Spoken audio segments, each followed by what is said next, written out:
دوملو 4 سوال بود با این دو تاشو میتونم برای که وقت بسیار نگیریم.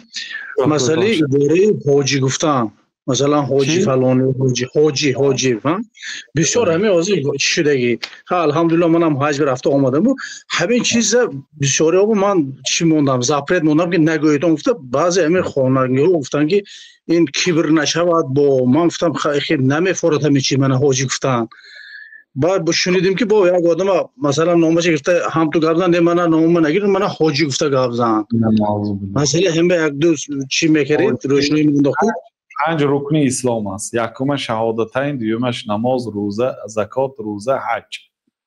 ما یگان آدم روزه‌دار باشد فلانی روزه‌دار میگوییم، فلانی زکات دهنده میگوییم. چون که حج حاجی فلان چی میگفتیم؟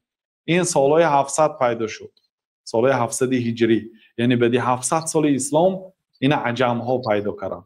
عرب ها 100 بار حج میکردن، یگان بار نامشون به کلمه حاجی ذکر نمیکنه، یک دیگه‌شون حاجی هم نمیگن. هر سال حج میکنه، حاجی نمیگه دیگه. فقط در وقت حج یک آدم نامش ندونه دیگه حج گفتن ممکنه، ای حاجی گفتن یعنی ای حج کننده گفتن ممکن در وقت حج. اما بعد حج برای خود همچون یک نام حاجی به نام پیوست کرده، حتی در پاسپورت های و در یعنی با همین به همین کلمه معرفی نمیشد. این نادرست است. این بدعت های عصر 700 از حافظ ابن کثیر در کتاب البدایه و نهایه ترجمه حال نوشته میمونه و سال 700 پیدا شد و حاجی فلانچی ها پیدا شد. این منع است در کتاب معجم المناهی اللهویه علامه بکر ابو زید رحمت الله در حرف ها آوردن که از جمله لفظ هایی که تلفظش ممنوع است حاجی است. یعنی حرام نیست تو لیکن مکروه است. نگوید این خیلی گپه. ما میترسد بعد یک عبادت کردن که همین عبادت قبول شد یا نه. چی در کاری عبادت کردی فخر کردن و نامی من تاق نگیر. ما هم اینه شنیدگی هستیم فلان چی گوید نامی من تاق نگیر من حاجی فلان چی.